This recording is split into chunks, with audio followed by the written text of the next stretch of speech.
Drop by any of our Elton station. Elton, a new vision of service.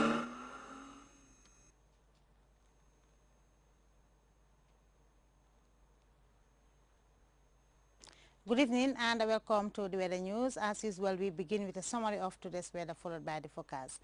Conditions over the Gambia today were mainly warm, cloudy and rain-affected parts of the country. The figures obtained as follows. The highest over Kerawan, 8.1 millimeters. Banjul recorded 7.3. Sibanos 3.6. Yundum recorded 3.5. Basse 3 millimeters. Janjambure 2.9 and Ginoy recorded 3. For what will follow, let's start with a look at the satellite image captured at 16:30 hours, indicating spots of convective clouds over parts of Western Africa, Central and Eastern part of the continent. North and Southern Africa were generally dry and stable during the period. For our forecast tonight, we're expecting a partly cloudy atmosphere. Across the country, it will be warm and humid, and these conditions will persist until tomorrow, and we're expecting rain and thunderstorms, particularly during the afternoon. Winds will continue to be southwesterly in orientation, but generally light to moderate in speed. Morning temperature values are expected to be 24 degrees Celsius over Banjul and Yundum. We're expecting 23 degrees Celsius across the rest of the country. Top temperatures will be either 30 or 31 degrees Celsius over places. Therefore, the day tomorrow will be slightly warmer than it was during the day today. The sun will rise at 10 minutes to 7 and will set at 26 minutes past 1900 hours. With that, we now see the city forecast and do have a very good night. And before the end of the bulletin, a quick recap of the headlines making news.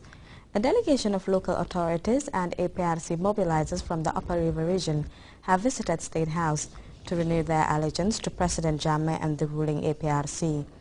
Senegalese Foreign Minister Madické Niang has called on President Jammeh at State House to deliver a special message from President Abdoulaye Wade.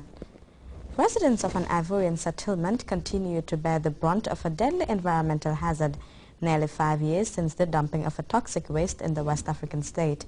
And several world leaders have called on Libya's Muammar Gaddafi to relinquish power as the rebel offensive in Tripoli reaches one of his palaces.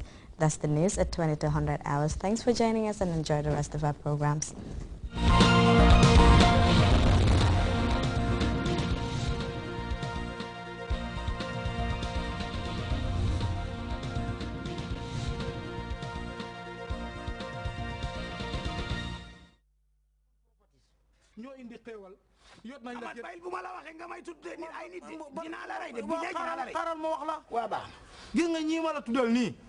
fañ génnee raful pour joxe ketab lëmma ket goo xam ne dafa am 3 master bedroom amat kër ga fan la nekk mu nga Diamond Estate nekk Old Yundum déedéet kay ñaareeli pire bi xam nga lan la déedéet oto bu ñoo wax seri jeep 4x4 bu bees tàq yaa koy dajji si mbuus ñetteeli price gi waaw gars yi teg nañ juróomi ticket af Angleterre yoo xam ne boo amut visa wala bëgguloo dem Angleterre ñu yot la xaalis gi ñeneenteeli price ñaari junne juróomi téeméer af Angale ci ñaari téeméeri nit ñu gagné juróomeeli price gi junneb saakob maale ñu jox ko junneb nit ku ne benn saakob maalo génneel téeméer af Angale rek jënd ticket gi te xam nga lu ci gën a neexam boo jëndee ticket gi waaw ba pare waaw fañam time yoo xam ne fa ñoo nekk si télé gi di def panel discussion nit ñi di woote gi nga boo wootee bañ leen a allo waaw gañal neel allo rek salaaw ama Diamond Properties mooy bolom doole xamul ndam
ونحب أيضا من يحبنا نمضي إلى الصلاة لندى ربنا ونخرج زكاة فهذا ديننا نحن مسلمون نحب بلدنا ونحب أيضا من يحبنا نمضي إلى صلاة لندى ربنا ونخرج زكاة فهذا ديننا رسولنا محمد غير الأنبياء يدعو إلى المعالي فغير ولنا نحن مسلمون نحب بلدنا ونحب أيضا من يحبنا نمضي إلى صلاة لندى ربنا ونخرج زكاة فهذا ديننا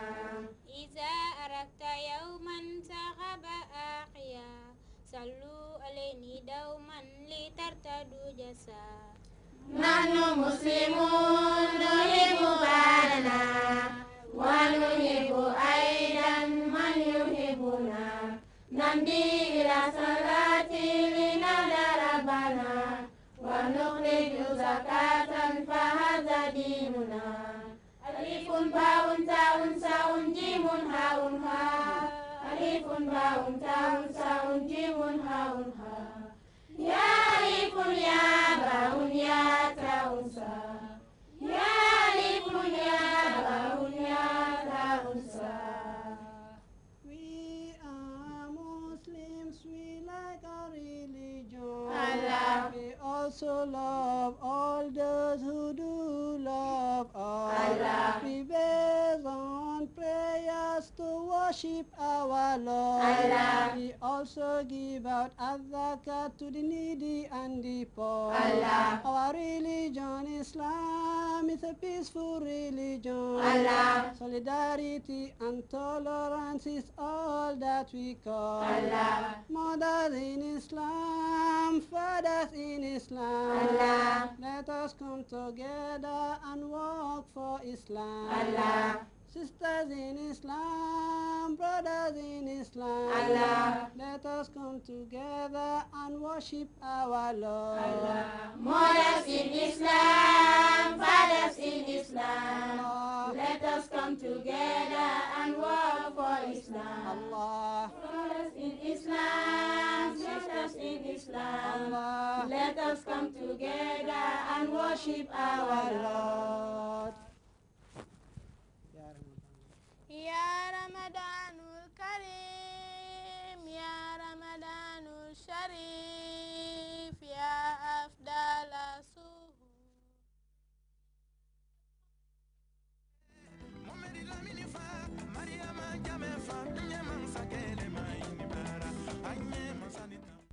بدأنا منا ولم يافو GRTS ko dans fo élection wato ila ñi a tourno wati ici medulal gol bondi pour mol yaaje mu ne lim la ñaan ñu wax GRTS ne tournée bi nga jógee nii bu yàggut bu mujjee bii nii waxtu temps en temps ñuy génnee ñu ko génnee ci télé bi di ko won nit ñi li xew pour nit ñi xam ne tournée bi naka la demee woon jeelon melka démocratie fo wol salon ko démocratie be Gambia ko le ko il afta président Jammeh la mu ne nga gis ñiy coow di coow démocratie ci àddina si ñu gis ne waa Gambia président Jammeh lañ gis te moom lañ bugga ñu xam dëgg gi am adum président Jammeh ñinan mu ne Your Excellency ren yesu kuro ñi